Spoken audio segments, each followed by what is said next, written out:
I pushed a button. I pushed a button and everything died. This is why these things live in armories. Whew! And I quite liked it with the light. Yeah. I could actually, see. It's just whether people could see us because we're now backlit. As for drama. So far we've done really well with welcoming people. They're awesome. Have you tweeted the link to our followers? No, I will do. I don't know if I can. Maybe I can. Do you want to welcome people while I do that? Hi, people. You're the worst. I am the worst. No, it's weird. What do you normally say when we record properly? Hello. That's practice.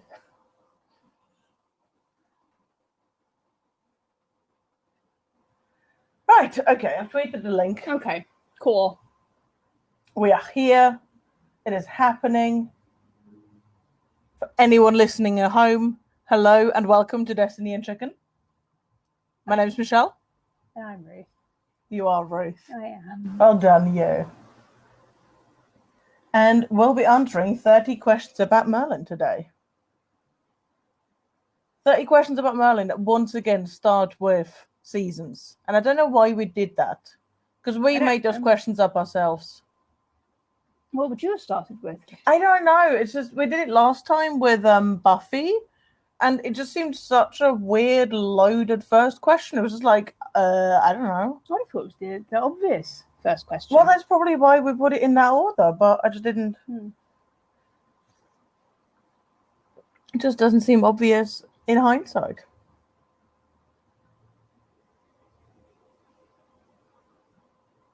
Rawr. We've still got 2 minutes before we're officially timed, by the way. Okay. You want to try that whole welcome thing again? Not really. Because we can. We should really learn how to edit this stuff in post before we put it on YouTube. I don't think it's that difficult. It probably isn't, but I don't know how to do it, and you haven't. There's probably a YouTube tutorial about that. There probably is a YouTube tutorial about that. There's a YouTube tutorial about everything. Yeah.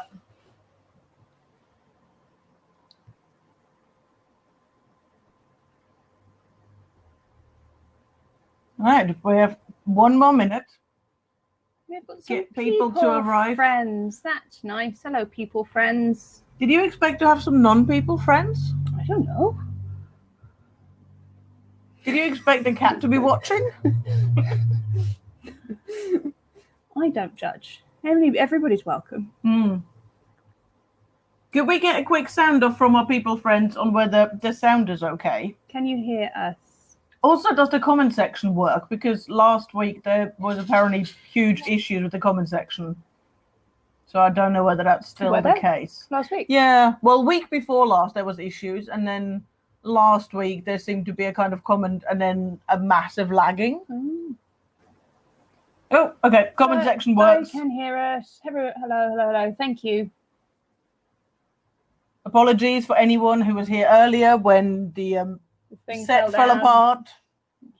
This is why we don't shoot television in this living room, because we're not very good at it. Hi, Abigail. Hi. Hello. People. The cat is watching with you. Does that count as non-people friends? Definitely. Yes. For sure. And I want to see your cat. You can maybe see our cat in a bit. Our cat's lurking over there. Ready to join. Any minute. He's been very non-Zoomy. Yes, it's true. I've had so many work Zoom meetings and he's not been in a single one of them, to a point where people are now complaining about the lack of cat content. So that's fun. Right. So shall we kick off then? Sure. Right, so welcome everyone to Destiny and Chicken, 30 questions about Merlin. Dum dum dum. Yes. In 60 minutes. In hopefully 60 minutes. In Well, fingers crossed, 60 minutes. We'll see what happens. What is your favourite season of Merlin? 3. That was so quick. I was thinking about it this morning and I thought, well, 3 is the one where Morgana's going to do all of the smirky, and that really annoys me. It annoys me too. But it's got the good Gawain. It's opposed to the bad Gwaine. Pretty much. Yeah.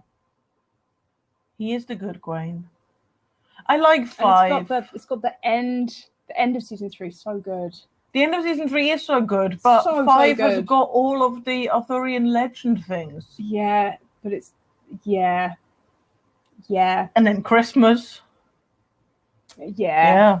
This is going to be spoilery, by the way. So if anybody is joining us from DNC normally, who listens to DNC because we're nice and non-spoilery as you're working through, we're going to spoil the hell out of everything. I did just say Christmas. Yeah, you don't do leaving it vague. Arthur dies, man. They all die. Yeah, everyone dies. Everyone dies. Yeah. It's awful. It's really bad. He don't die. He don't die. That's true. No. He dies. He don't die. He dies. Yeah. Yeah. But I like 5. Yeah. Yeah. Christmas triggered me. It ruined my Christmas that year. I think it ruined everyone's Christmas that year. Except for maybe mine. I said it would happen. You did. And no one You believed did. me. No one believed me. I didn't. I didn't believe you. It wasn't like I didn't believe you because like, oh no, they would. I genuinely didn't think they'd have the balls. Yeah. Turns out the BBC has the balls. Yeah, turns out. One of the B's stands for balls. Hmm. Don't know what the C stands for. Cat. Bye. He's so gonna knock that shield over again and possibly kill himself. It's an actual wooden shield, so he could actually decapitate himself. Don't do it, Howard. What is your least favorite season?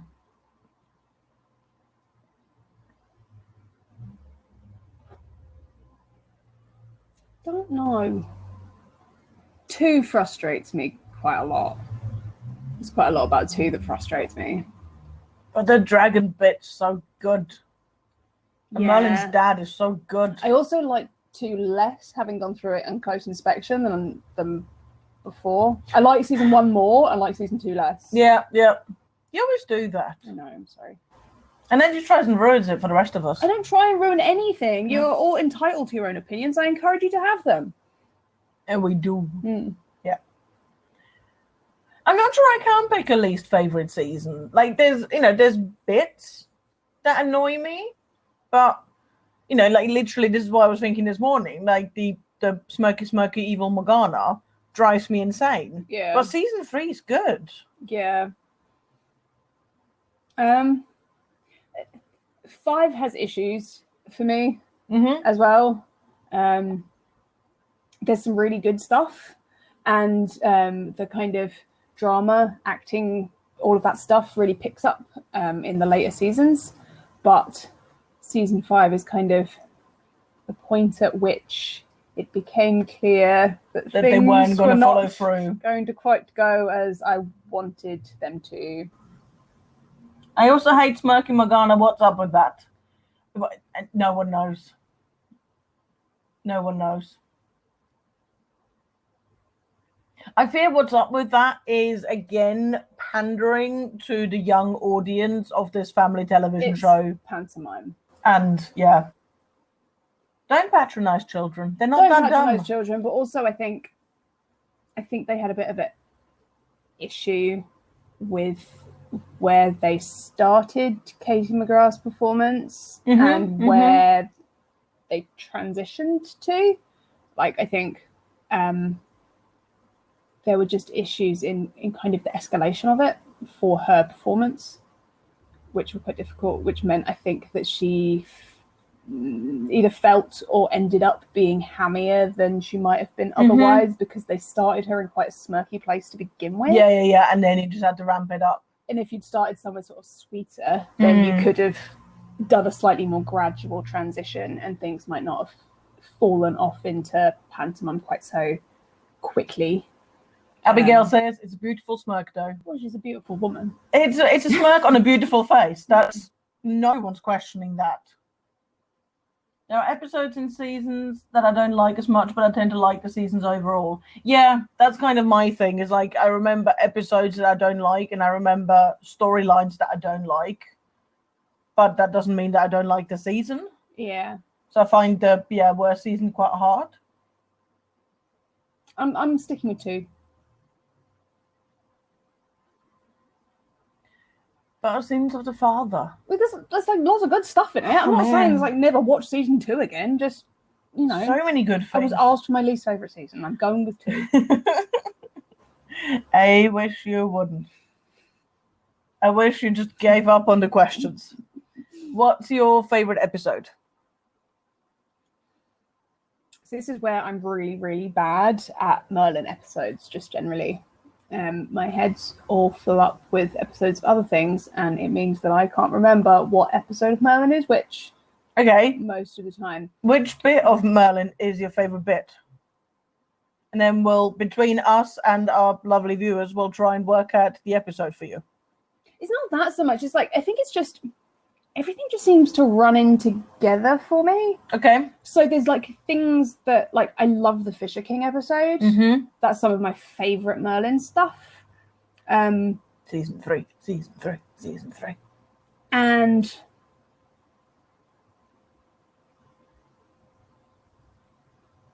maybe it is a Fisher King episode. It's a good episode. It's a good episode. It does all of the lovely fantasy stuff and the lovely adventure stuff, and they're away from Camelot, which is always where the good stuff happens, and it's got Gawain. Yeah. That's good. And there's the bit where Colin Morgan falls off a balcony. That's fun. Yeah. Colin Morgan nearly died. Yeah. I'm going with that.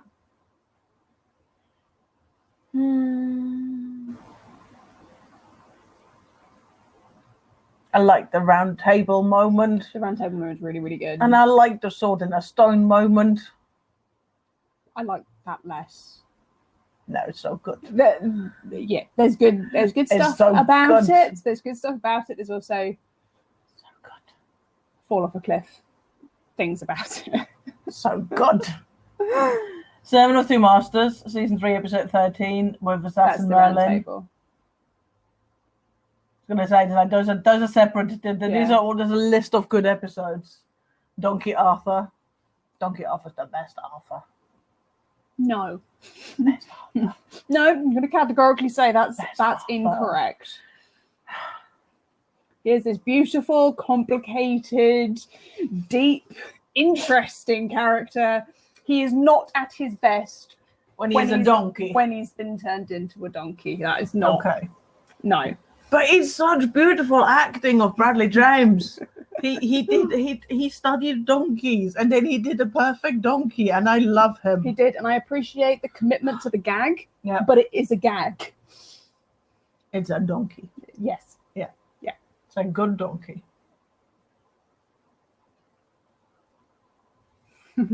Donkey Arthur is the best. Donkey Arthur is the best. Dragon Arthur's quite good. Show them Dragon Arthur again. Nobody showed them Dragon Arthur. He's quite good. I like him too. He's got a little hoodie. And when Gwen comes and pets him behind the ears and he likes it, and then he doesn't want to like it because it's not kingly. Mm-hmm. I love him. Mm-hmm. What's your least favourite episode of Merlin? Dun, dun, dun.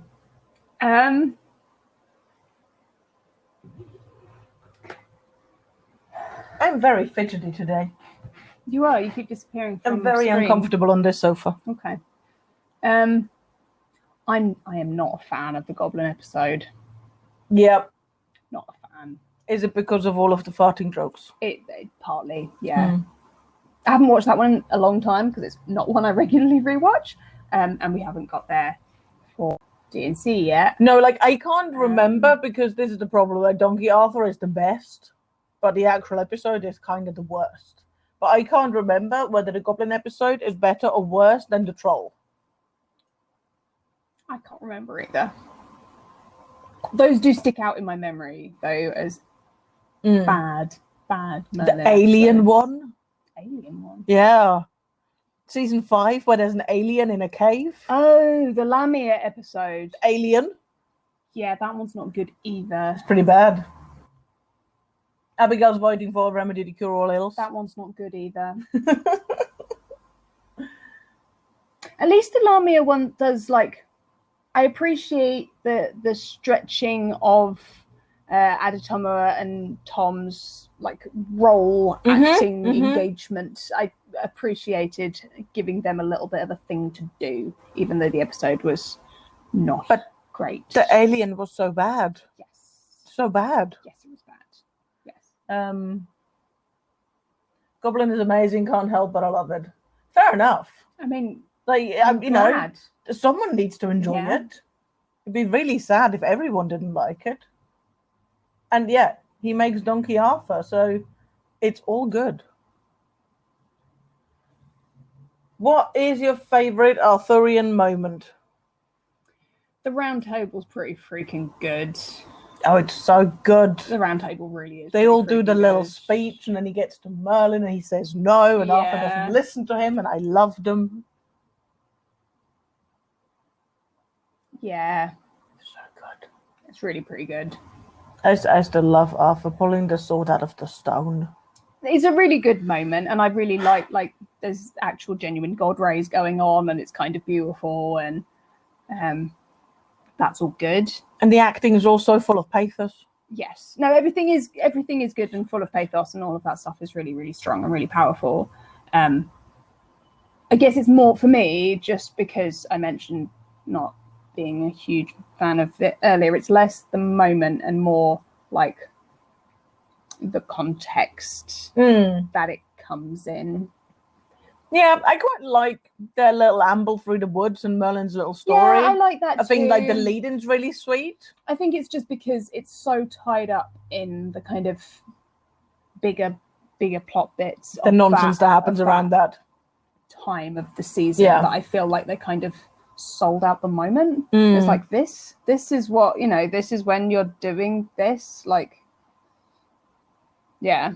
But the sword bit's so good. Also, I've always enjoyed, and it looks a little rubbish, like CGI wise, it does look a little rubbish, but I have always liked the Lady of the Lake Hand catching the sword.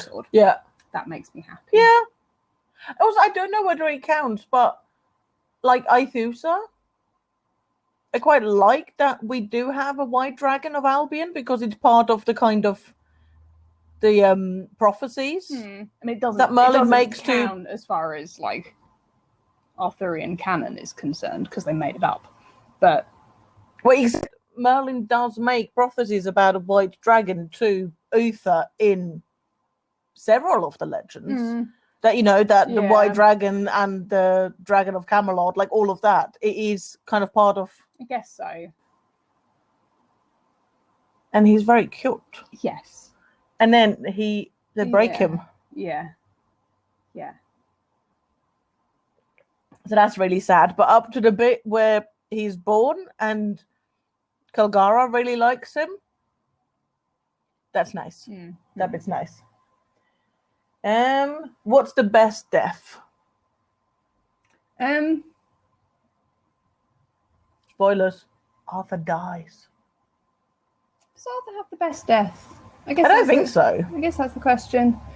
Lancelot, I think, probably. First or second time? The first time. Okay. I think actually, in terms of like an actual death, I'm going with Lancelot. I mean, his second death's not bad. Yeah, but he's a zombie Lancelot. Yeah. But yeah, his first death is pretty spectacular. but the actual death isn't. You know, that's like Sirius falling through the veil. Yeah, it is. The actual Doesn't look death is good, kind of meh. But he does a big noble sacrifice, and No, as far as very moments go, characterful. yeah. I like that. Who else has good deaths? Who else dies? Lancelot did deserve the world. Absolutely true. Arthur's death was good, but I didn't like it because he died. Yeah, that's the unfortunate side effect of a death scene. Yeah. Gwaine, Gwaine does die. It's not a great death.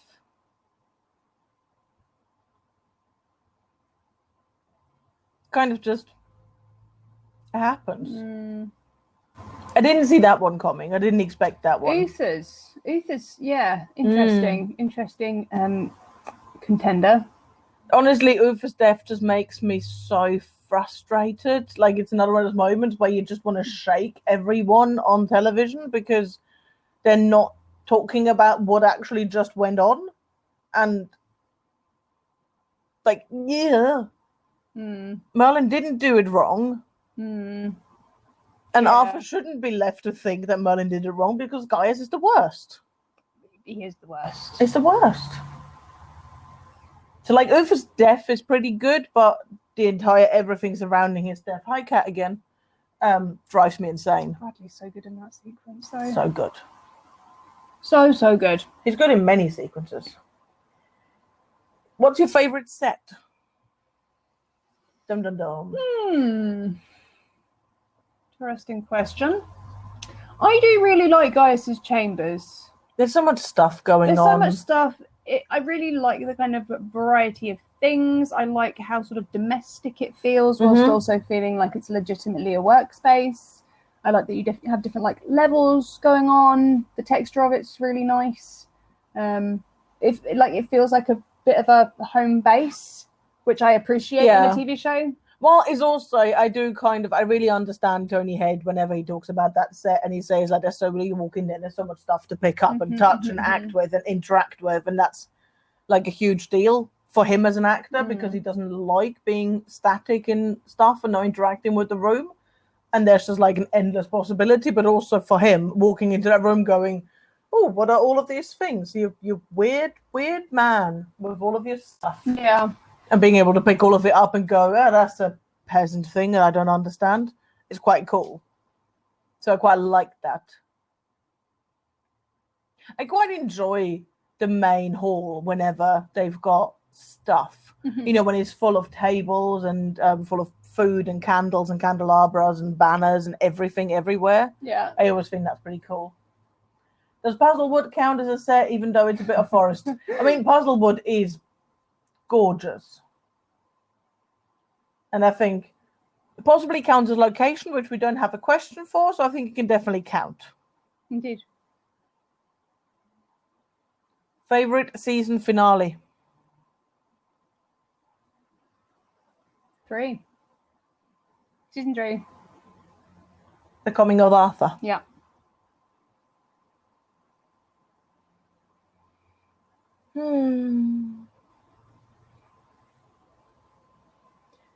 I would, in theory, choose 2 if 2 was tidier. Yeah, it's not. It's such a messy finale, but both finale episodes, which are 2 entirely separate finales for, you know, what could be 2 entirely separate seasons, are really good, but it is really messy.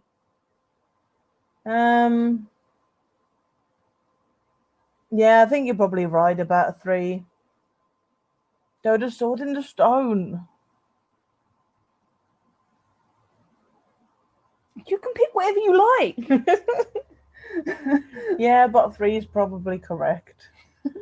When Merlin is trying to give Arthur a poisoned meal, the table changes place and it drives me crazy. Okay.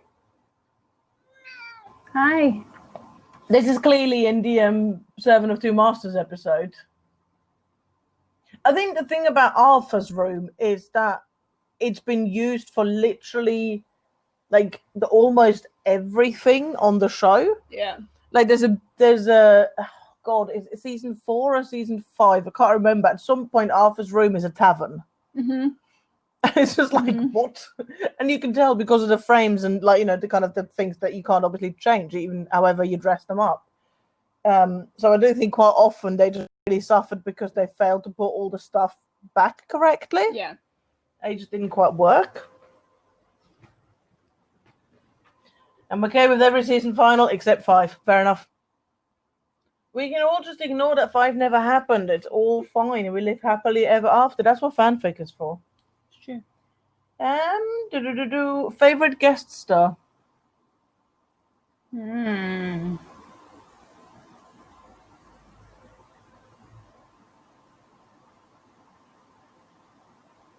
Relays to Vilderun. That's a pretty. What's her face?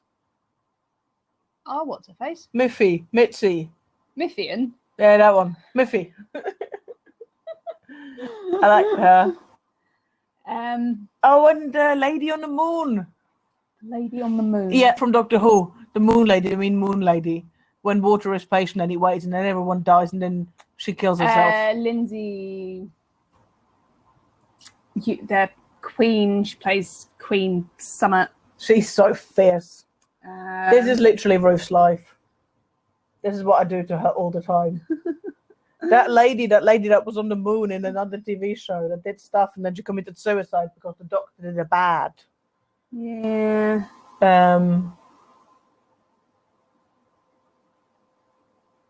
She's the queen of the guy that Arthur kills because his uncle tells him so because his uncle is a douchebag. Queen, who has a name, maybe. I'm pretty sure she's Lindsay something, the actress.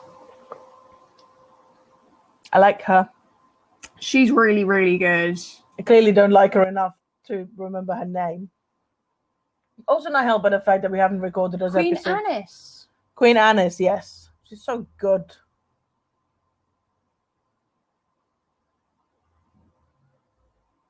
Lindsay Duncan. Get me. Well done. There's so many good people who appear in Merlin. Miriam Margolyes comes in for that one episode. Everyone comes in for one episode. Just goes, this is a good laugh, bye. Yeah. Mythian is the best. Mythian is pretty good. I do like Mythian. Yeah, she's good. Also, Georgia King.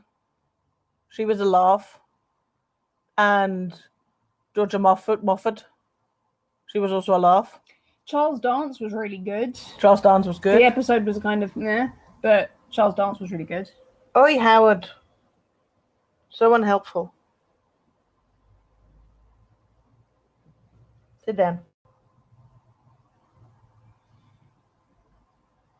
So here's a selection of guest stars. Favorite relationship that isn't Merlin and Arthur. I love Merlin and Gwen. In my head. There's not enough of it on the show, but in my head. There's not enough of any of it on the show. No. There's not enough of anything that's not Merlin and Arthur on the show. I have a huge, huge affection for both Merlin and Lancelot and Merlin and Gawain. Yeah. Merlin and Gwen is lovely. I like when Merlin gets friends. Merlin and his mum. That's a good call. But I like that both Merlin and Lancelot and Merlin and Gawain, that there's this whole thing about, like, yeah, obviously Arthur's the king and he's an awesome person to follow and we swear our allegiance to him, etc., etc. Yeah, sure. But you're my friend, yeah. You know? I think that's really important. And I always really liked about Gawain that there is just still that pushback to Arthur. Yeah. Because Lancelot obviously ultimately wants to be the best knight that's ever been a knight. Mm-hmm. And he will defy Arthur, but only to do the ultimately, like, just insanely honourable thing. Whereas Gawain is Merlin's friend first, and the Knight of Camelot second. Yeah. And I think that's kind of delightful. Well, he's not, but that's a continuity problem. My Gawain, the Gawain in my head and in my fan fiction, is Merlin's friend first.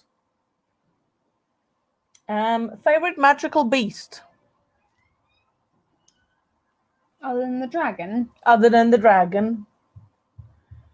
Oh, hang on. Gawain is there for Merlin, and I love it. Gawain would protect Merlin before Arthur, I think. Yeah, no, I agree. And again, like that's my Gawain in my head. I also like just on Lancelot. I like that he knows. I like that he knows about the magic, and it's never a thing. Yeah. You know, it's like it's never even really used as a massive plot point, other than that's somebody that Merlin can talk to about magic stuff. Occasionally it's brought up because they actually remembered it. Well done them. Occasionally but yeah. Lancelot gets to not be unconscious whilst Merlin does some magic. Howard had an opinion on that. But it kind of feels like, I don't know, validation? Like Lancelot's existence sort of feels like validation. Well, and that is possible. Woo! That is possible. Sorry, Cat. Just, that the world didn't end. That there's a person out there that knows and that continues to know and that continues to be alive for a bit. And the world doesn't end. Yeah. And therefore, it's plausible. I like that as well. Right. Sorry, going back. Favorite beast. Magical beast. We have a vote for unicorn. It's a good one. Which I think is a good vote. Unicorns are always awesome. Aethusa, obviously. The griffin's kind of pretty. I always think the griffin's kind of pretty. Yeah. It's quite like early CGI-ish, but I think they're... I think it's like in itself. Yeah. Before it fails to interact with stuff. I think it's nicely designed. I also I really like the little lizardy thing that lives near the caves where the flower lives on the poison chalice. I really like it in the books. I think the design, the sketch of it in the books is beautiful. Yeah. The actual CGI thing doesn't look anything like the books, which is a shame. But the sketch is really nice. I like the she. Yeah. They're really pretty. I like that combination. It's a very fairy thing, but that combination of being super beautiful and then when you see them close up and they hold still, they're terrifying. I think that works really well.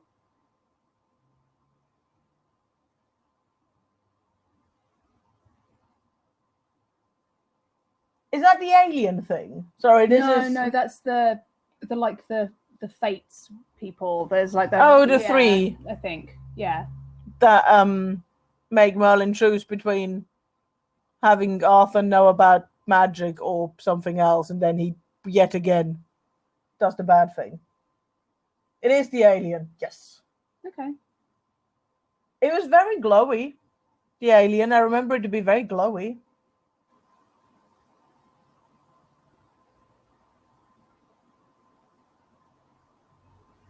The alien was very silly. Yeah. Clearly I'm not remembering that whole thing right, though, because I think I've just conflated two things in my head. So I don't know. What else have we got?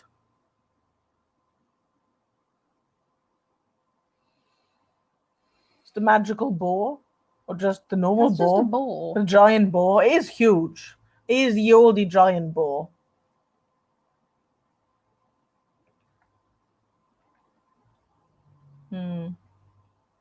I don't have any more beasts. I think that might be my beasts. My beast's done. I don't like the Avank. He's stupid. No, he's stupid. And gooey and sticky. Favorite female villain? The questing beast. Oh man, the leopard snake. Leopard cobra.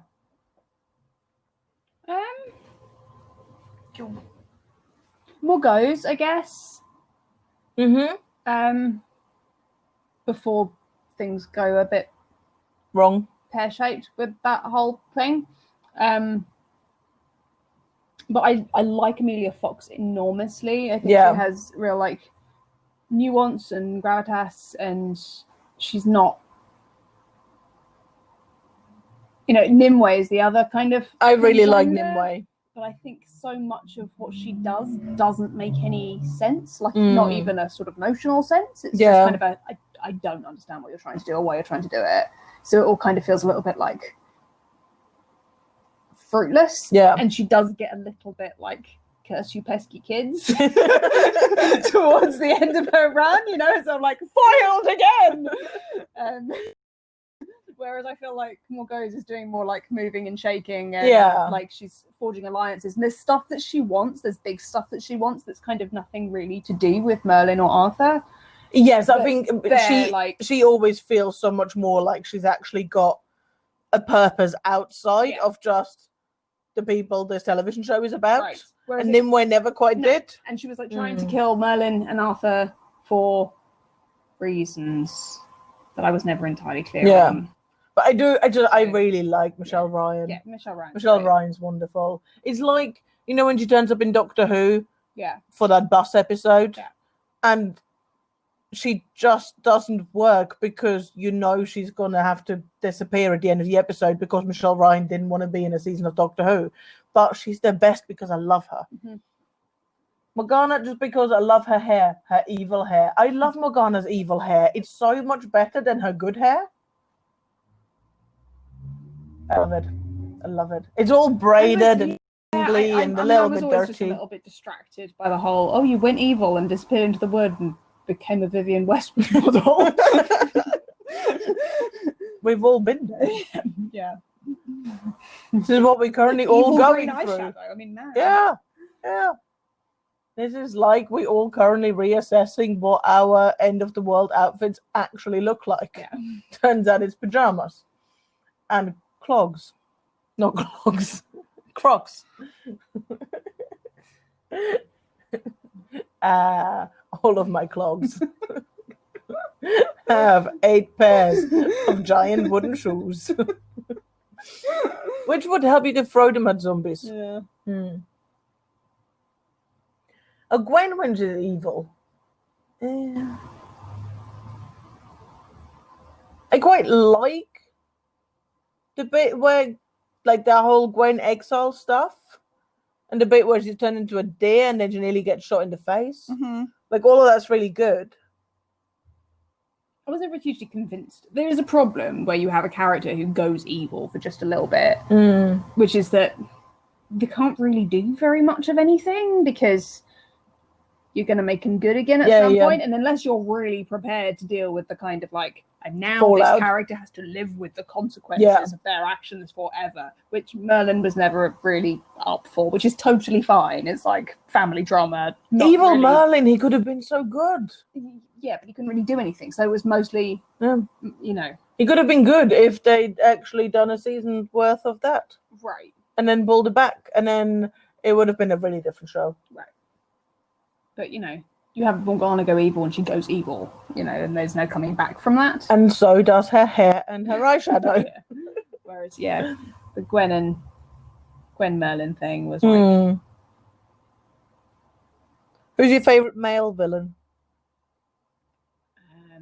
King Leather Trousers. That's not really true. It's like he's my favourite now because he's Lucifer, and that's kind of insanely awesome. Also Ultimate Evil. I think James Cosmo has it. Release the Wildron. He's so good. He's so good. He's so good. And so campy and so terrifying. He's so sneaky and so campy, yeah. It's also, because Charles Dance is beautifully camp, but the Witchfinder's kind of awful. Yeah. And then there's all of those, like, one episode villains that are just the worst. Like, what's his face? The druid guy that nearly maybe sort of tried to get off with Morgana to make her do stuff at the end of season 2. Alva. Yeah. It's the worst. And there's a lot of those. There's that guy who steals the Triskelion. Yes. He's the worst. Yes. Mordred. The worst. Yeah, I didn't think of him. Or Uther. I suppose I think of Uther more as like an antagonist than a villain. Yeah. Mordred Which is may be a distinction I don't need to make. Mordred's. He's tiny evil. Yes. Tiny evil, pocket-sized evil. Sometimes, mostly. Yeah. Probably. And then maybe. And then he comes back and he's really quite nice. And then he's evil again. Maybe. Maybe. Yeah, probably, mostly. Gwen stabs the poor stable horse guy and poisons her husband in.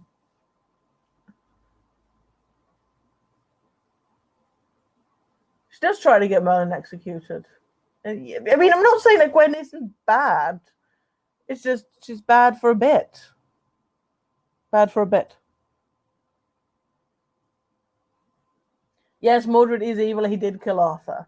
But in that moment, but like 2 episodes before that, you weren't quite sure.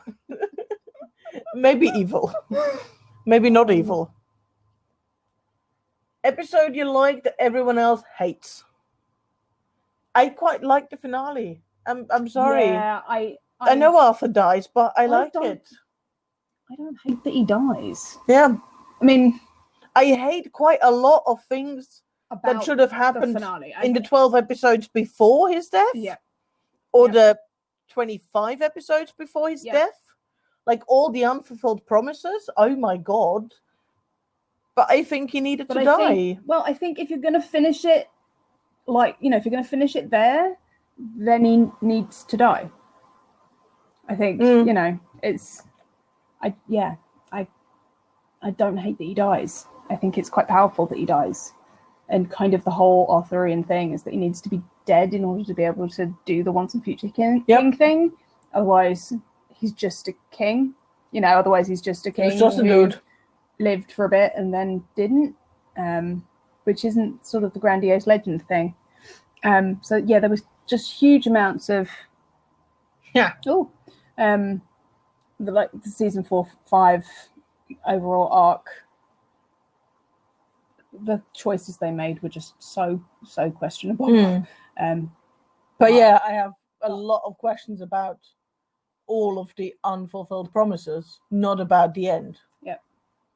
I also think that the death would have been better if we would have gotten everything that they promised us leading up to it.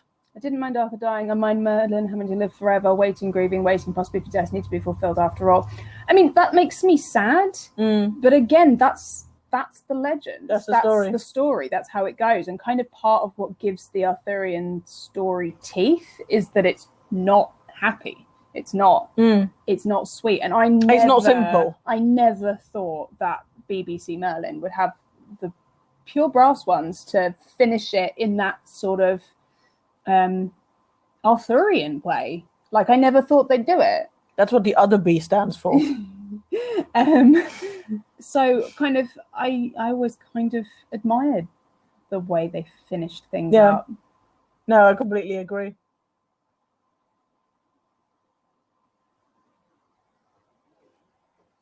I hate that he dies, but I do like the journey they have and how Arthur finds out about Merlin's magic. And yeah, again, like this is exactly what they should have been doing over a season rather than an episode. But I think all of the moments were there. Yeah. It was just very, very condensed. Little box. And of course, the opposite of that. What episode do you dislike that everyone else loves? I don't know. Goodbye. Hang on. She's left me. I have left you only for a little moment. She's crowned me. That's a moment that everyone loves because Arthur gets to be king, and we both have issues with because he's wearing a Burger King crown. I was giving you a visual clue there. Yeah. I don't know. I don't know enough about like the episodes that everybody doesn't like, other than the obvious, like the troll episode's not too popular kind of a thing. No. Yeah. Okay. But I don't have enough of a sense as to what everybody loves and what everybody hates. And I think mostly, kind of doing Destiny and Chicken, I've been really surprised by the amount of love that there is for things like the troll episodes. Things like the Goblin episode, which is like, I'm so sorry. We had so many write-ins. The kind of the week after going, oh, I can't wait for you to discuss this. It's like, I'm so sorry. Yeah. We're not gonna like it. And I think I was just surprised by that. I guess just that not everyone agrees with us. They're kind of like, oh. I thought we, like, as a fandom as a whole, I thought we all agreed that these episodes were kind of rubbish. Yeah. Hi, Juniper. I guess, like, for me personally, just in terms of D&C, I know lots and lots of people really, really, really, really, really rate the Labyrinth of Gedra. Mm-hmm. I do not. You're wrong. I'm not. It's got a unicorn in, and that's great. I like unicorns. But, like, I think that was one that I was kind of aware that there was quite a lot of love for, and felt like I was going against the grain with that one somewhat. How much I kind of went, no. Fair enough. I'm going to take this crown off now. I haven't. Okay. Yeah. I'm king now. Also, Bradley judged us for not putting the Poison Chalice at the top of the list. He did. That's true. Clearly, he loves that episode. Lots of people love that episode. And we didn't, like, dislike it. It's doing well up there. It is very high up. Also sad because there's no Merthyr kiss. I know it's not a thing, but I ship it so hard. I would have sold a kidney for. Oh, don't sell a kidney for Merthyr. Don't sell a kidney. I know you have two of them, but don't sell a kidney. There's it's the scene that was cut where Arthur gives Merlin his mother's seal. Yeah. That one really gets me. Like, I knew that they were never going to let him snog. Like, obviously they weren't. But that they cut that scene is like, you wrote that scene. You filmed that scene. And then you cut it. You cowards. I don't think it's about, playing, like, a well-balanced, non-shippy advocate, just for a minute. You cowards. I think it would have felt a little bit atonal in the course of the episode. Coward. Yeah. Lancelot and Guinevere, still not a great fan. I always forget which episode that is. That's the one with the Wilderun. Yes. Yes, okay. But there's so much good stuff in it. There's the Wilderun in it. There's the whole bit by the river. Do you know where to the Wilderun? Yeah, that's in it. Everything's good. The punk shirt. Yeah.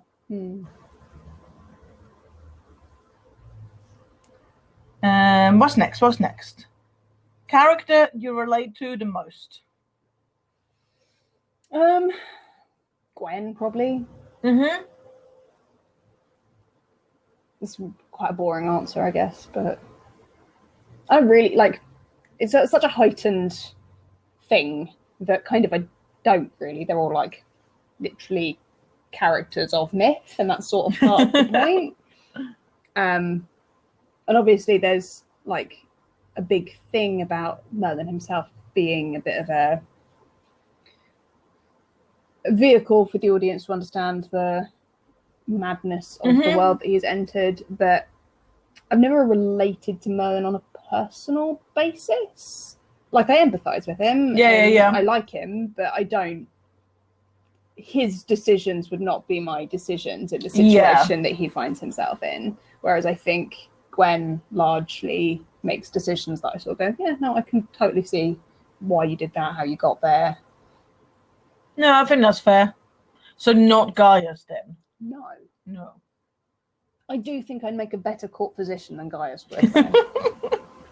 Yeah, and not just because I have all of that foreknowledge about how you do have the benefit you should boil things and that exercise is good for you and that how penicillin was invented. And bleeding people is not a good idea and all of that stuff. Get rid of the leeches. Yeah.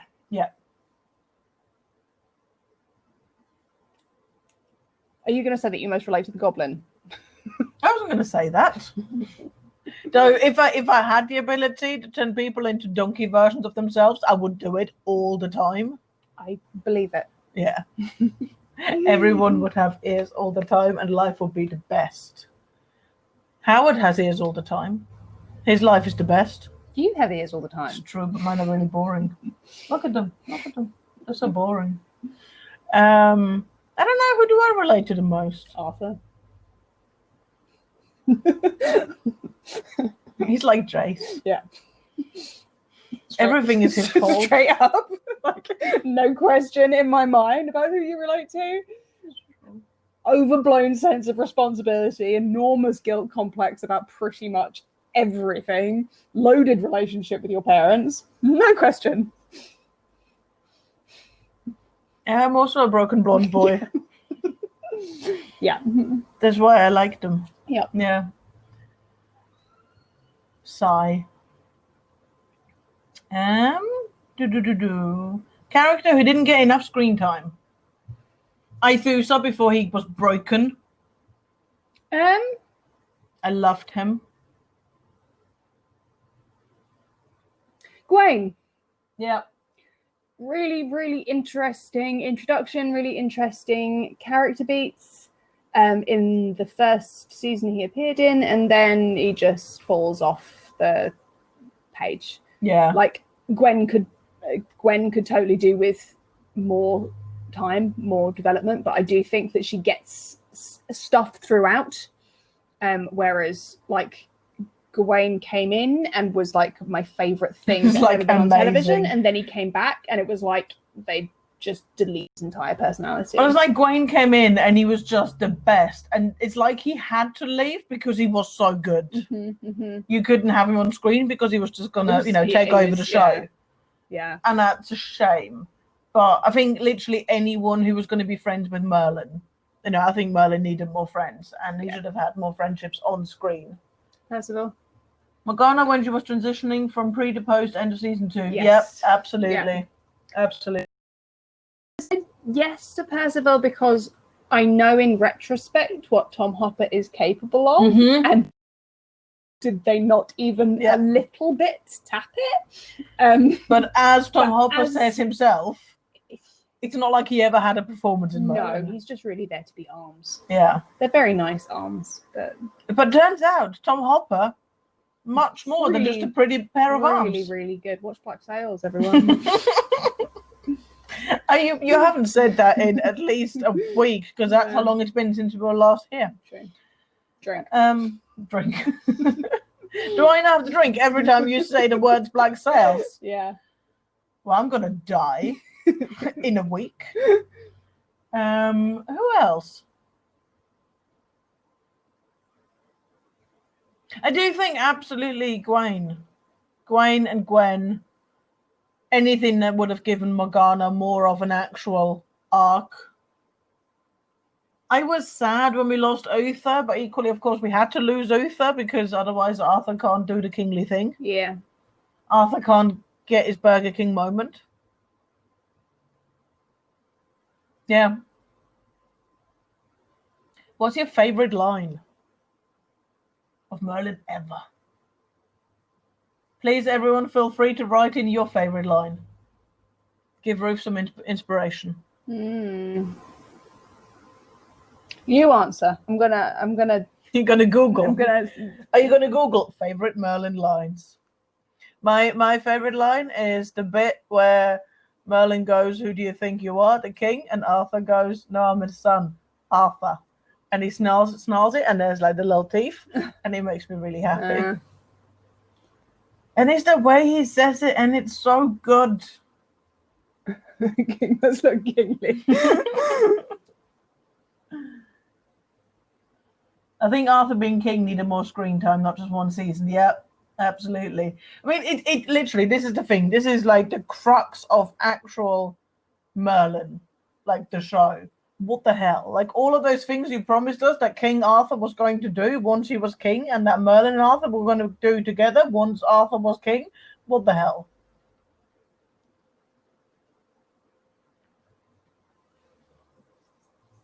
Arthur to Merlin, so where are my flowers? Nice. That was so cute. And I asked for it at the time in the podcast, and no one has followed through. If anyone's got that fic, because I'm sure that fic has been written where Merlin then goes and brings flowers all the time, Please send it to me. How long have you been training to be a Pratt, my lord? So good. Oh, I'm happy to be your servant till the day I die. Yeah. That one's one's good. awesome. I mean, I know I've seen is beautiful. I really liked the entire speech about the dragon as well, like before they go and face the dragon. Yes. If you need a servant in the next life, don't ask me. And he slaps him in the face. Yeah. Also, is this the way to the Vale of Denaria? That one makes me happy. Yeah. It's mostly the delivery rather than the quote in and of itself. Dollar pet literally every time it's said. Yep. Horseplay. Silly.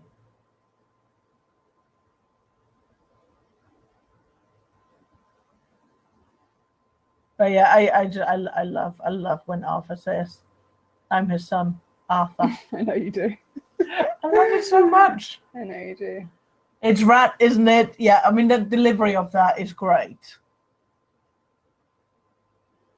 There's so many good bits. Character you love to hate. Uther.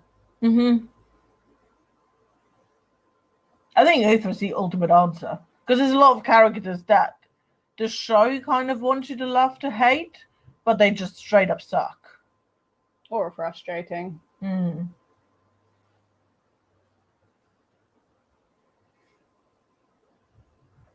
Because like Agravain is just... Oh, no, I hated hating him. God. He was the worst. God, we're going to have to talk about him so much for so long. Yeah, he's in it forever, and then Merlin stabs him in the face. And he should have done that so long ago. He makes Arthur stupid, and it's just bad. It's just bad. But yes, definitely Uther. Agravain is aggravating. He absolutely is. He's the worst. Best Morgana-centric episode. I actually really like Servant of Two Masters for a Morgana episode.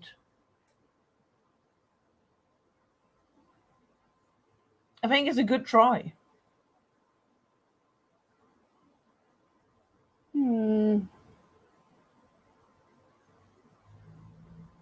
Have to say, the Morgana-centric episodes tend to be some that don't work for me so well, as a general rule. Because I find her bits of plot so frustrating. I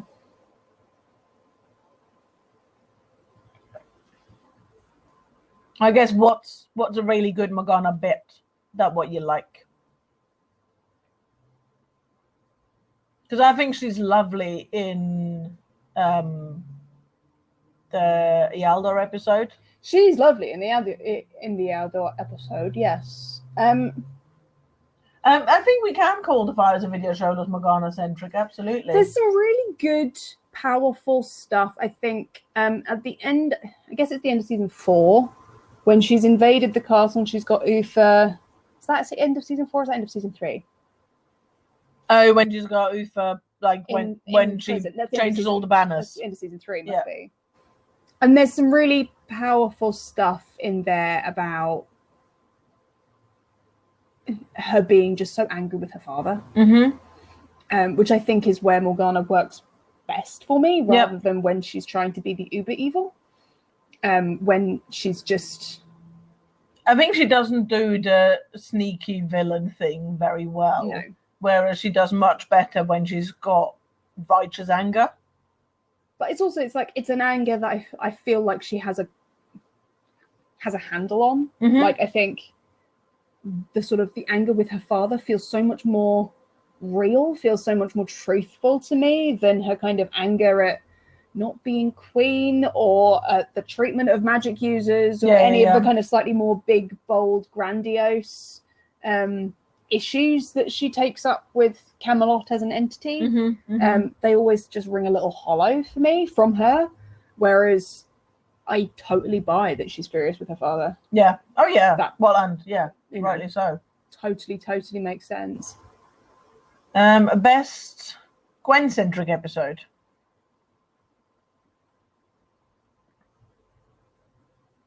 Dum dum dum.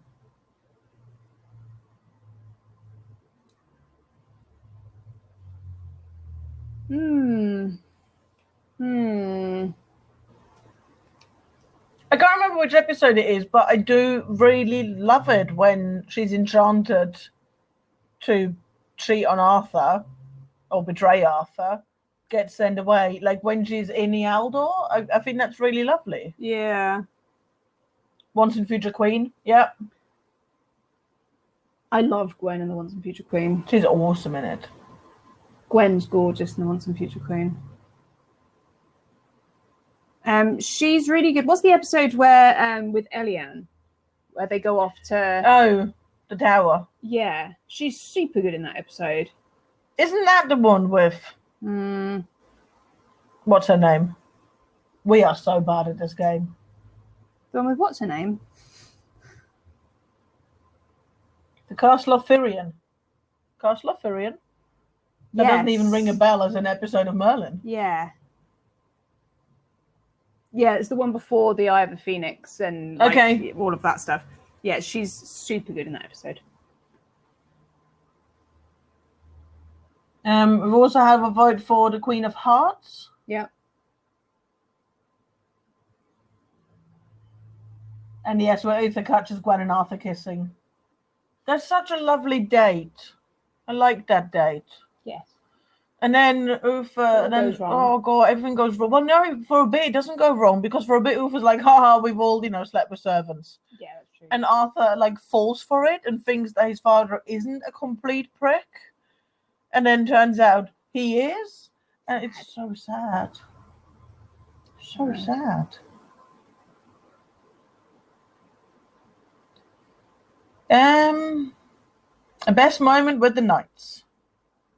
Round table moment. I feel like I've mentioned that one about 55 times in answer to different questions, but that's my favourite. The Knights of the Round Table being the Knights of the Round Table is my favourite night. I mean, honestly, like every time you've got, a band of brothers doing that, doing the television thing of getting up one after the other, saying a really, really meaningful thing. And my axe. I cry. And it is, and his axe. And it's important because it makes a difference. And that's how they're going to win the war. And they're going to defeat the big eye. Yeah. Big stupid eyeball. But Arthur does say he wants to run away with Merlin and live on a farm. Yeah. I like that for a bit. For a moment there. It was a good idea. And again, we got some very lovely fanfic out of it, where they do run away and they do live on a farm and they do grow vegetables. And then turns out Arthur's really bad at it. Turns out. I also like the riding back into Camelot after. Sorry, this is back to the Knights moment. Yes. Good Knights moment. And I can't remember whose horse Gwen rides on. Does she ride in Arthur's? I don't know. Maybe. Anyway, I like that moment as well. And a bit, oh God, where Suspense. I know, where Percival's carrying dying Merlin. Oh God, yeah. With the Tarocca. With You the got Tarocca. on a really bad day. On a really bad day. Sorry, that was Do you want to explain what a Barocca is in the UK for anyone not from the UK? I don't know whether Barocca is international. I don't know. If it's not, Barocca is like vitamin C and tablets, like tablets and electrolytes, and you're supposed to like drink it after when you've got a hangover or whatever. Yeah. So you're supposed to put it in water and it fizzes up. And their slogan is you drink it, and the slogan is Barocca you, but on a really good day. And so every time the Darocca were mentioned, Michelle and I had to yell you, but on a really bad day. Really bad day. At the screen. But anyway, Merlin dies. Merlin does die, and that's really lovely. And there's that bit where Arthur's like comes to him when he's like being dead on a horse. Oh God, when he's like, oh. Yeah, and it's like, no, you have to go home. You have to really go home. I'm sending you the hell home. Yeah. Yeah. That's really lovely. And then he comes back, and then they have the conversation near the log. Yeah. I like all of their conversation near logs. Yeah, they do have good conversations Yeah. near logs. Yeah. They do really well with logs. I quite like the first time all of the knights meet as well. Like it's the end of season 3, I think, when you've got the when Percival throws like a big rock. Well, you've got this like the valley, and they're all like holed up in the cave. Yeah. And then Lancelot turns up, and everyone's so glad to see him. And then he's got He brought a friend. big friend with him, and that's really cool. And you know, it's just like the way everybody sort of comes together, and it's like you have more friends than you think. You know, it's like maybe the things aren't quite as bleak as we thought they were when it was just Arthur and Merlin and Gaius in a cave. That was bad. Yeah. Merlin with his little bottle of water. Right, yeah. Best CGI. The dragon. I think I mean, that is where they got all of their brownie points from. Yeah. And also what they spent all of their money on. Yeah.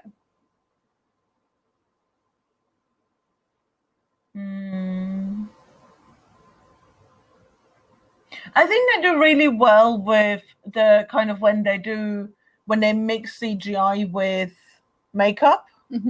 So like the Fisher King, for example, that I think is beautiful, but that's mostly because the actual prosthetics department was really good on Merlin, and then the CGI department just did okay, just kind of, smoothing out the edges, adding in. Yeah, their creature design was really impeccable.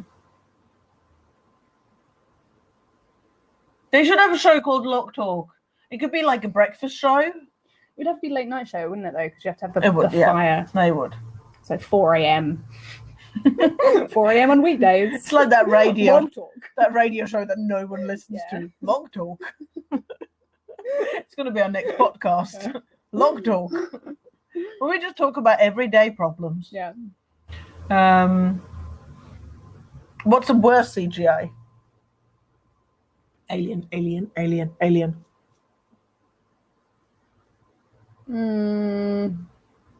The She are pretty cool. That is really good CGI. Though again, like that CGI combined with amazing prosthetics. Yeah. And physical effect. Like the poor man on the rig for like braids, ever. Yeah. The poor man who turned up to the rap party and people tried to kick him out. I didn't know who the flip he was. It's like, no, I was in the show. I had the big blue beardies and the big ears. Oh, Gaius' girlfriend Alice, who has the lion-faced scorpion thing, that looked awful. The Mantua. The Manticore. Manticore. It looked awful. Mantua is where Romeo goes. Yes. Yeah. I know stuff. I'm intelligent. The Manticore was pretty bad. It's pretty bad. It's like, I mean, literally, like, even by itself, because that's the thing with like the phoenixy thing, and not the phoenix, the griffin. Yeah, the griffin, the horsey phoenix. Like by itself, that was beautiful, and then it kind of failed with the CGI interaction. Yeah. But the Manticore by itself was so dumb. Yeah. Already. It was really dumb. Yeah. And then it was a stupid episode. It looked stupid. Thank you. It did have that really funny bit where Merlin's like, "Oh, you," with the two of you. That was quite cute. Yeah, but I didn't like that much either. No, it was horrible. Really. Merlin's a douche. Yeah.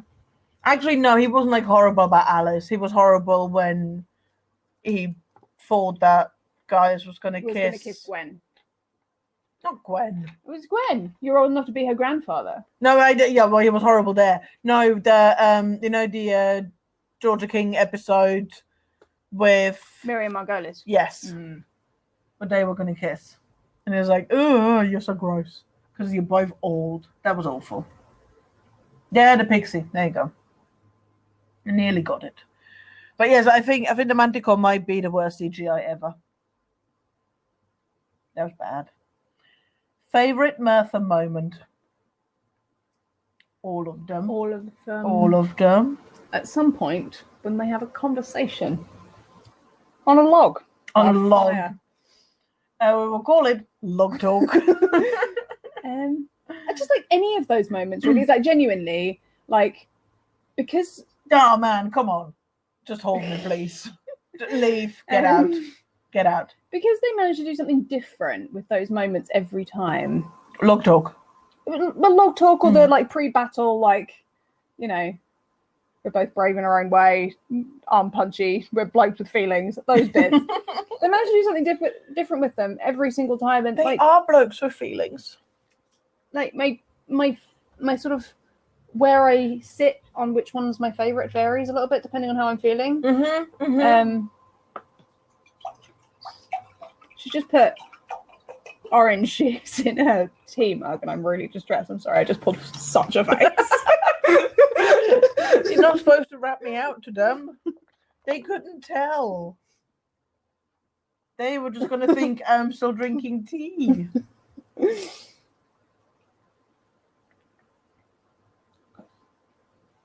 When Merlin pulls down Arthur's trousers in the court. Yeah. And then he tries to pull them up again, and they end up wrestling on the floor. I mean, that was just like, wow. Also, when they're in the net. When they're doing the rabbit thing, and then they get caught in the net. And then they're in the net. And that's fun. I like it when they're in the net. I think when my problem with Merlin pulling down Arthur's trousers, it was just like, this is like all of the woodworm jokes, which are like fantastic, times a billion. And it's like, again, Arthur has to be so, like, not even dumb anymore. It's just like... I have to say, all of that stuff is... It's really funny. Is a bridge past the point of fun for me, really. Like, most of that stuff is just a bit like... I found, I'm going to post this on Twitter at some point. I found some of our old Gmail chat conversation. So Ruth and I are 2 floors apart in the house. So quite often we would literally, because we couldn't be asked to walk up or downstairs, we talk to each other on Gmail chat. And I found like the log of our conversations about Merlin episodes. And I think the pulling down of Arthur's trousers was in there. And I was like, this was just too much. It's ridiculous. There was some episodes that we watched because I was in Switzerland and you were here. And then we had to talk on chat. That was literally kind of looking back, and it's like, oh, that's why we started a podcast. I see. It's like 8 pages of conversations about Merlin pulling down Arthur's trousers. Also, the belt, 1 hole shy of perfection. That's actually a good moment. That is good. I also like, Arthur's birthday, where he gets... Sorry, no, go ahead. I just remembered what my favourite Merlin Arthur bit is, but no, you go ahead. Okay. Wow. Where Arthur gets kind of poisoned, or drugged at least, roofied. Yeah. And he decides that he's going to leave the room, and Merlin's like, without your trousers. And his trousers fell off. Yeah. Go on then. No, say the thing. My favourite moment, possibly in the whole show, actually, is the after Uther's died and Arthur's been sitting with his body on the floor all night, and he comes out and you see all of this stuff with him like in the dark by himself, and it's all really grim. And you come out and he opens the door and there's sunshine, and Merlin's sitting on the floor outside the room.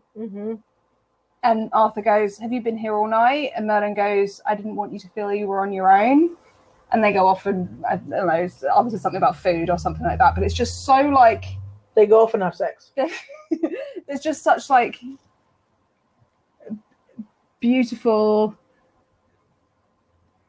togetherness and acceptance of togetherness. And it's like Arthur's so touched that he waited for him, but it's not like a big surprise. It's not like, oh my God, why the hell would you sit out here by yourself in the cold corridor all night waiting for me? It's like, of course you did. Yeah. It's just, No, it's beautiful. Someone posted it kills me. The video of that on Twitter like last week, and I watched it. I was like, yeah. So good. Yeah.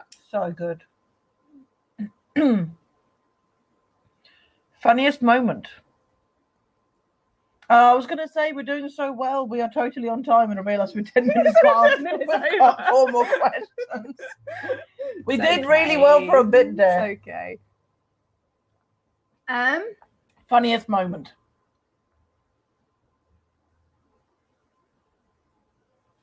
I find that quite hard because the things that I find funniest are like, And not the things that Merlin the show is telling you are the funniest. well, it's not that they're not telling me are funny, but I don't find like the bits usually that funny. So like the things that I think are funniest are, you know, like the rat stew exchanges, the moments where Colin and Bradley are given space to like play with their beautiful combined comic timing. But that's less about like, you know, ha ha ha ha ha, funny moment. Yeah, that's hilarious, and more just, you know, it's also like me. Quite often is literally just like the face one or the other of them will make. Yeah. So when the baby rats, giant baby rats, and like Merlin's face or Colin Morgan's face is just awesome. But also the bit like straight after, and it's like, oh, they eat human flesh, and he's like, oh, okay, well, give me more berries, and Arthur smears him in his face. Like, I think that entire thing is like, it's not the, you know, the smearing berries in the face is what the show sets up as the joke for kids to laugh at because Arthur's being mean to Merlin, but it's actually the whole lead up to it and their comedy that's funny. No, simpleton Arthur, he just breaks my heart. My God.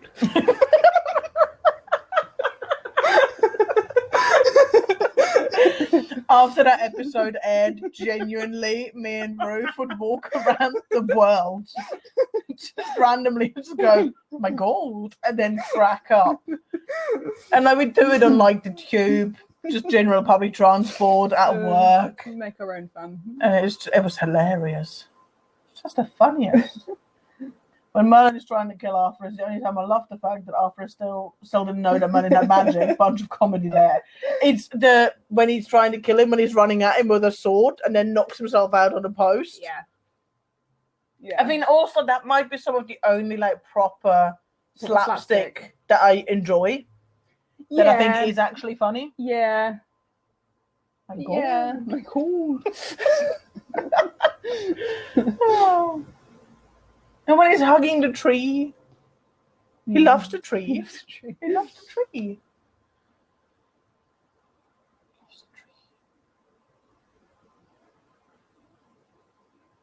I also feel like there's a lot of kind of funny moments in the Fisher King with Gwaine.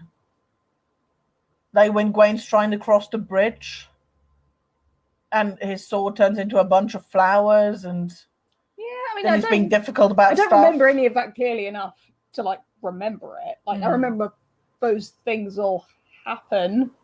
And I would imagine it being Merlin, they were playing for laughs. But I don't like. I think it's mostly like Gwaine's frustration and anger and just how ridiculous he is. That bit with Leon in the armory is really good. Where Leon's like, I know you must feel like that sometimes. Ha ha ha. I don't blame you at all. These can be very difficult to work with. Oh God. The poetry bit where Leon catches Merlin and Arthur doing something in the basement and is like, what are you doing? And he's like, poetry. We're reading poetry. Yes. That bit was funny. Yeah, I'll let you get back to your poetry reading. Yeah. Poetry. Yeah.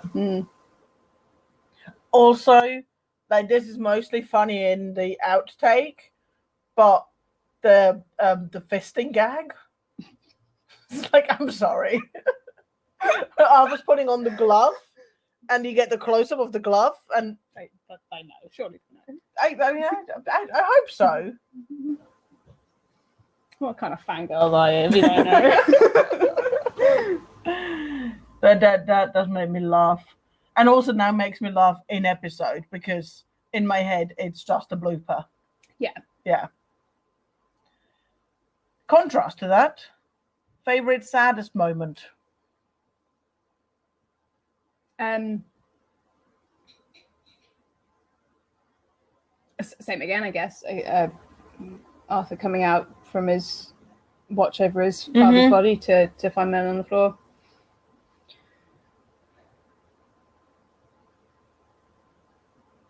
Trying to work out what Wymans do I sob during. All of them. Is the answer.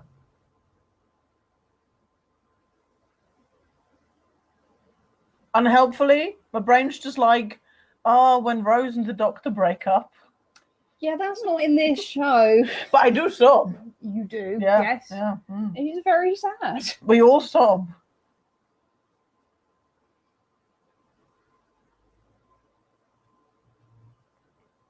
I think there's a weird thing. I don't actually spend all that much of Merlin crying, Mm-hmm. but there's moments where kind of intellectually they're the saddest moments. It's all of those moments where Merlin nearly tells Arthur, and then for some big world reason has to do the other thing. Yeah. Has to do the thing of once again selling out the concept of magic to protect Arthur. Mm-hmm. Like, Merlin having to tell Arthur that his dad didn't do all of those things that led to his mum's death because of what it was going to do to Arthur. Like, kind of like those moments that what they are doing to Merlin. Yeah. Yeah. But I don't cry over them. No. I just despair over them.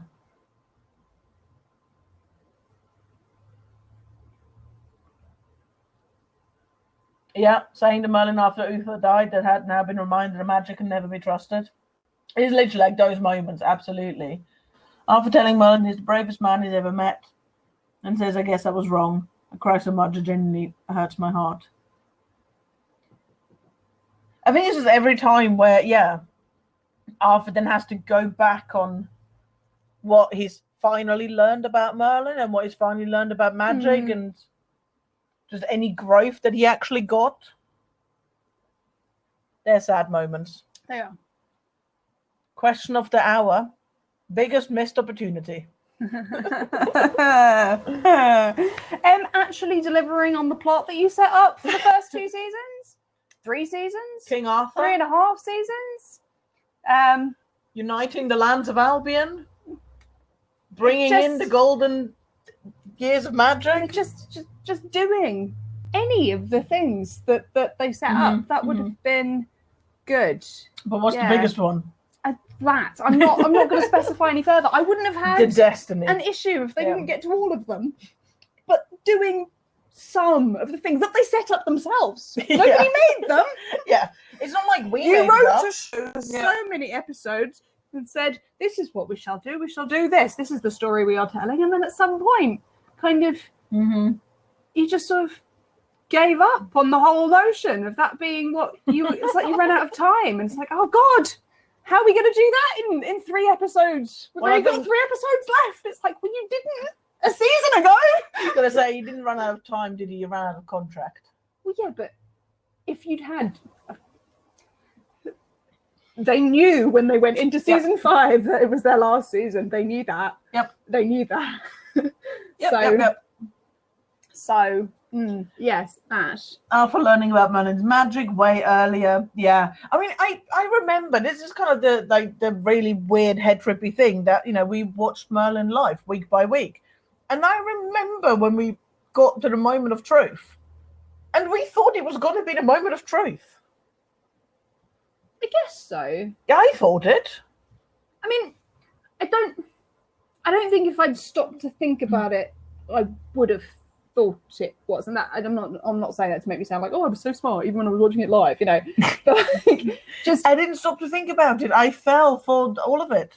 I mean, I think obviously the entire episode is because like, oh, maybe they will, and then they don't. But like, I think if you'd said to me when we were halfway through that episode, is this going to be the episode where place your bet? Is it going to happen? Is this going to happen? Yeah. I'd have probably said no, just because the secret is so much a part of the story and their character dynamic, and it just would have felt like, on the assumption that they were going to get more than the first season, which obviously you can't guarantee when you're only halfway through the first season. I think it would have felt really previous. Early, like what the hell are you going to do for another 2 seasons if you're doing this right now? Well, this problem, like, it always should have been mid-season 3. If you were going to have 5 seasons, you should have been mid-season 3, and then you should have actually done the revolution. Merlin and Arthur saying I love you to each other should have happened. They said it in all the ways that weren't the actual words. Little did we know we had to wait all 5 seasons for the magic reveal. Yeah, I mean, it also, like, kind of, it's one of those weird things that you realise, or that I've been realising doing Destiny and Chicken, kind of going through it again. I remember how you just kind of fell into this Stockholm syndrome about it. That every time they promised or teased or nearly did the magic reveal and then they didn't, it was like, no, it's a fair reason. I completely see why you didn't do it. That's fair enough. Yeah. No, you are right. We couldn't have done it now. Actually, it is for the best. And you just kind of got to the end and you realised that it never happened. Yeah. For me, I guess my greatest regret is not that Arthur didn't find out about Merlin's magic earlier. Like, like obviously that's, it's a shame, and it was weird that the big build up to a thing that they were going to wait until the last episode to do.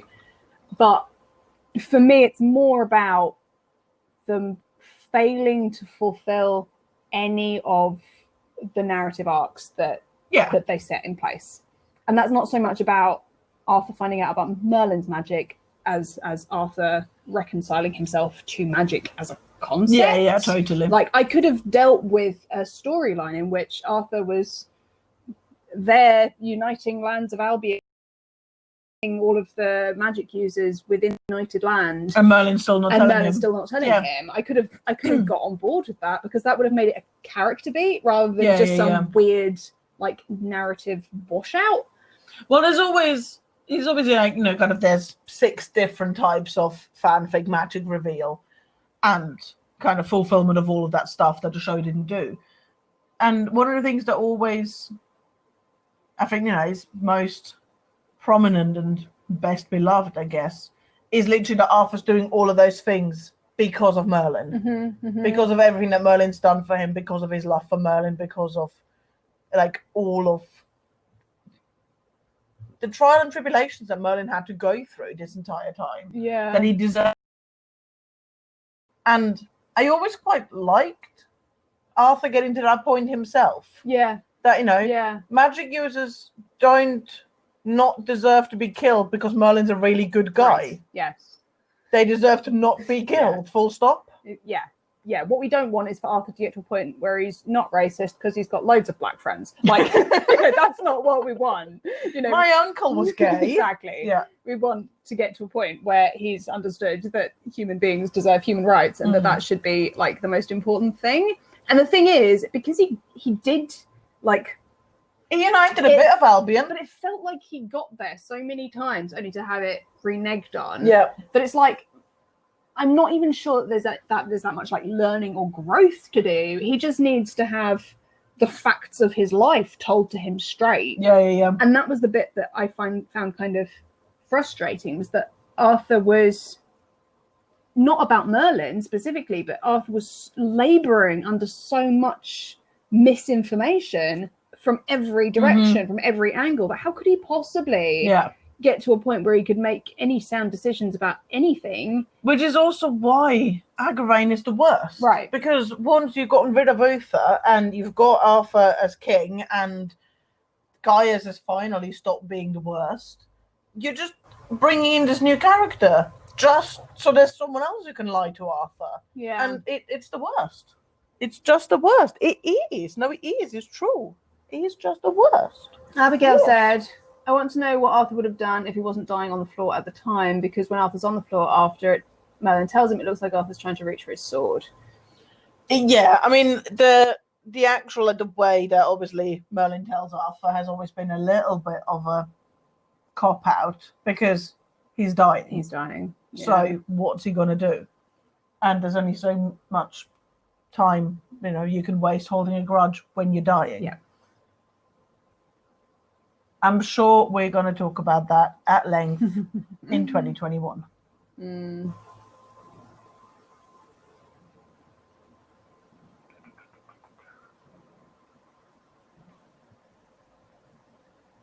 Also, Arthur pulling the sword from the stone because he's truly the once and future king, not because Merlin's pulling the strings backstage. Yeah. was always a magic sword, and the stone was always a magic stone. And he had to know somehow. Yeah.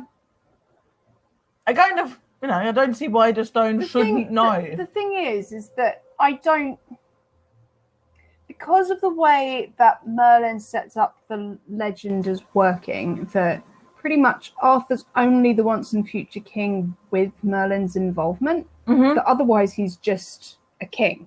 Yeah. Otherwise he's just, and good, bad, ugly king, whatever. That's, maker of his own destiny, etc. But like, the only reason that he is the king of legend is because of the way his life is entwined with Merlin's, because of the way his destiny is entwined with Merlin's. They're two sides of the same coin. Arthur is the once and future king of Albion, and it's Merlin's destiny to make it so. So for me, that always felt quite appropriate, rather than there being literal confirmation that there's fate, another that there's a higher power that's dictating or pulling the strings, because that's sort of contrary to where we land on that sort of stuff elsewhere in the show. It's also like the thing I always liked about that scene is that Merlin literally, he takes him into the woods and he tells the story about the sword and the stone, because Arthur's lost all confidence, because he's trying to build him back up. And then Arthur hesitates and he's like, I can't do this. It's, you can't make me fail in front of all of these people. Everyone's watching. What if I can't do it? Yeah. And what he needs to do is believe in himself. And whether Merlin is the one who ultimately releases the sword at the right point from the stone or not, he does do it when Arthur knows that he can be this king, that he can step into this role, and that he can lead his people. Yeah. So I don't think it matters hugely whether that's Merlin, whether that's a rock. No, I don't think it matters on that level either, except that the rules and the lore and the narrative building that we do around destiny and fate in Merlin speaks against there being the powers that be kind of a force, and more towards it being Merlin himself who's the holder of destiny. Who's making it happen. We have reached our last question. Exciting. And as per 30 questions on GetVokl tradition, it is, of course, what do you think made Merlin so great? It had all the heart in the world. I think ultimately it was, it was fun. There was adventure and swords and horses and knights and dragons and magic, and that was all fun. Unicorns. And it did all of that with just the biggest heart in the world.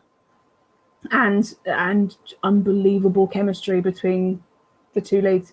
Yeah, I mean, I think ultimately what made Merlin great is Colin Morgan and Bradley James. Yep. The show wouldn't have worked with. I mean, I'm not saying it wouldn't have worked with two other actors. I wouldn't have watched many good actors. I wouldn't have out watched there. More than 20 minutes of it if it didn't have Colin Morgan and Bradley James doing what they do. Yeah, I do think that ultimately that is what made it. And yeah, many comment votes for Merlin and Arthur. Yeah. Merlin and Arthur. Yeah, absolutely. And I think, the fandom.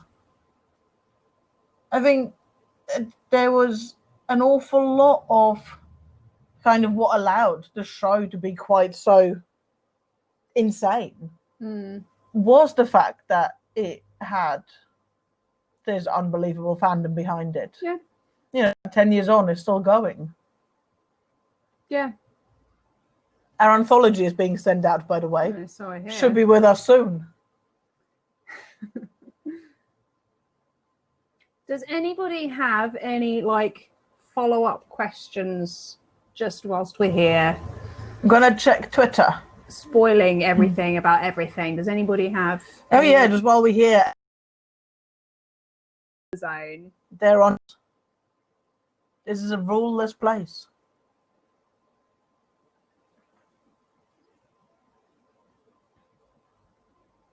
Oh, the anthology is it's a fandom fan art, fanfic, short story anthology that has been in the works for many, many, many, many moons, and it's finally coming to fruition. I'm sure that once we actually know when it's happening and what's happening, then we can link to everyone everywhere and all of that sort of thing, and tell you all about it. But we both contributed, so we did some stuff. I'm trying to get it up, and my internet is not happy today. Come on. Load the thing. we are coming back with season 3 in September. Yes. September. So we'll be back with season 3 in September. Can you really see? I'm not sure they can see. It's going to be a real book. It's quite exciting. It's a real book. What's your favourite Mertha fanfic trope? There's only one bed. Oh no, it's cold! It's cold. Honestly, my favorite Mertha fanfic trope is absolutely when one of them falls into a body of water and then they're really cold and they need to take all of the clothes off and snuggle in one bed. Yeah, I love it's that. like the camping fic. Yeah, it's all good. Yeah, it's all good. But like combined with medievalness and lack of central heating, and there only being one bed and really insufficient clothing and duvets. Yeah, everything's awesome. Yeah. I love how many fics there are in which, like, it starts off and Arthur's this, like, stone cold hard ass. He's, like, the biggest bitch in the entire universe. And then he meets this, like, gawky art student and falls in love, and he gets all the warm fuzzies for him. And that makes me happy. I love it when Arthur's a CEO and Merlin is an art student dying on the street, or a photographer making his money to, I don't know, doing naked photography. It's all good. It's all good.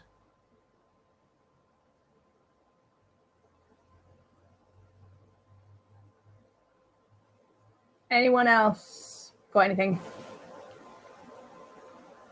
But yes, season 3 coming your way soonish. We also today reached our next Patreon goal. So while this is our last scheduled episode on GetVokl, our Patreon goal was doing one live something a month. So there will be more of this kind of fun in everyone's future, hopefully. Favorite female costume? I love, Gwen has like the stages of her costumes. She goes from like servanty to like better dressed, sort of posh servanty. I don't know. And then before she gets into the Queen, she's got a blue dress that she wears in that middle stage, which I just think is the most beautiful thing. I like her yellow dress. Well, her proper early servant's dress, the yellow one, yeah. It's the one she wears when she's tending like Uther after he's gone bonkers. She wears it in that kind of time frame. I just love all of the cloaks. There are so many good cloaks on Merlin. I think my favorite. Quite a lot of them look a little bit cheap. I like them. I know his question was favorite female costume, but one of my favorites is Baby Merlin. Baby Mordred. His cloak, his green cloak. It's so good. Yeah. It doesn't look cheap. Favorite Merlin? No, not his. No, the velvety ones, the shiny ones that some of the women wear. Oh, okay. Yeah. No, I meant like the actual, the proper ones. druid cloaks. They're all good. Yeah. But no, the like some of Morgana's look a little bit like veloury. I also while I hate the moment of Morgana going, shall I wear this number or shall I give them a night they'll really remember? I like the outfit she then comes out with the drop diamond. Completely anachronistic. Oh yeah. Grecian goddess dress. I like that. It's a good outfit. It is the least medieval thing I've ever seen on television, but yes. Best Merlin haircut. I like the early bowl. It's characterful. It's when he came back. It's the season. Is it season 3 or season 4? Season 4 when he comes back and the bowl is even more bowly. No, because season 3 he goes all spiky on the top. Okay. And he stays spiky, I think, throughout the rest. of the show. I don't know. I feel like there was a Mariah bit gives when Mikey- it kind of grew out and he went a bit fluffier and a bit scruffier, and then I went, oh no, we're losing our little action figure Merlin, and they just rebold it, Yeah. and then he was super Yeah. bold. As far as I'm concerned, Arthur's had the same haircut throughout the entire show. I mean, as far as I'm concerned, Bradley James has had the same haircut for 10 years. Yeah. Yeah. Favorite action sequence? Ooh.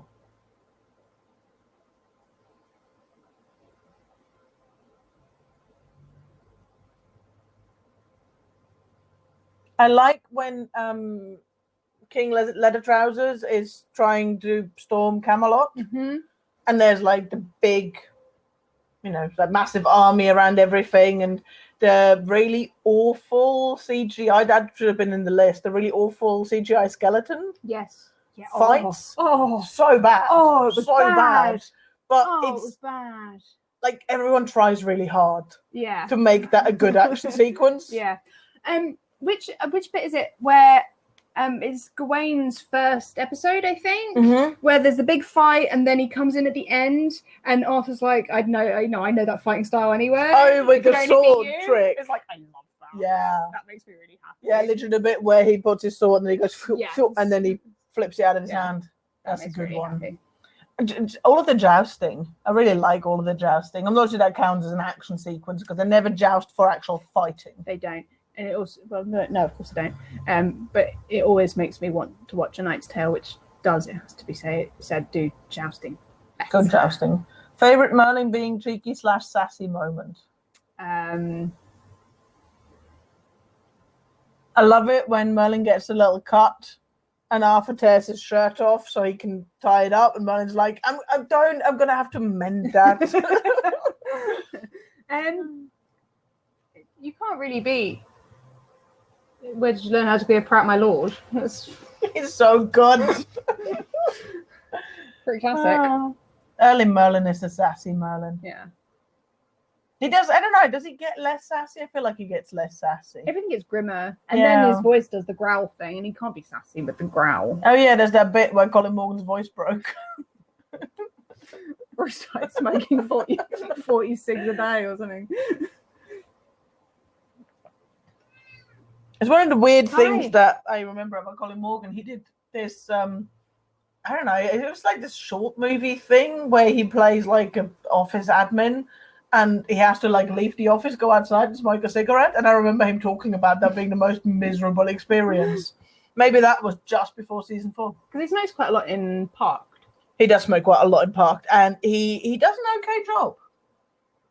As a smoker, I always watch actors who I know for a fact do not smoking, and judge them for it. Catherine Tate, worst fake smoker. She smoked in that Shakespeare thing we saw with David Tennant. Much ado about nothing. And she was awful smoker. Very, very good play. She was very, very good doing the acting, bad with the smoking. Okay.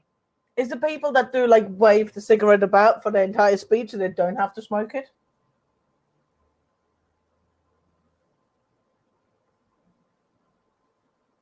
Any more questions whilst you've got us? Any more questions for Howard? Who has a question for Howard? He looks so angry with you. I love you. I love you. Give me the castle. I'm not allowed to cat. Held him up by his elbows is mean.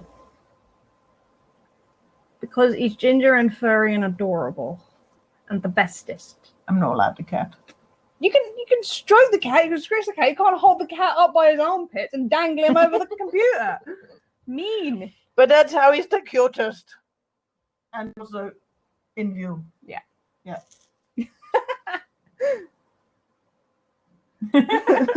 That's all right, Juniper. We always know you're here, Juniper, when you yell, cat! Yeah.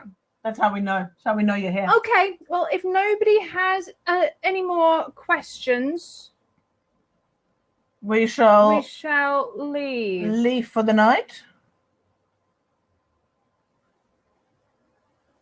Well, you shouldn't see a cat without yelling cat. I think that is just the rules. Yeah. You always have to yell cat. Yeah. But yes, we shall leave for the night. Thank you very much for joining us. we're gonna probably, if the audio isn't completely awful, gonna strip the audio of this and chuck it onto Destiny and Chicken as a sort of hiatus episode. That sort of counts. Sort of counts. Sort of We'll counts. do an actual hiatus episode at some point. We will do real ones, yes. Before September. We have some planning to do tonight. Yeah. That was one of our plans, We've was to do finished some book club planning. now, so yes. it's all right. There's other plans we can make. And yeah, we will be back with season 3 of Merlin in September. Yes, we will. Thanks for joining us, everybody. It's been a blast. Oh, we have one vote for Hogwarts house sorting, and yes, that is very much in the list of possibilities. Yeah. Right. Thank you very much, everyone, for joining us. Bye, guys. Bye. Thank you.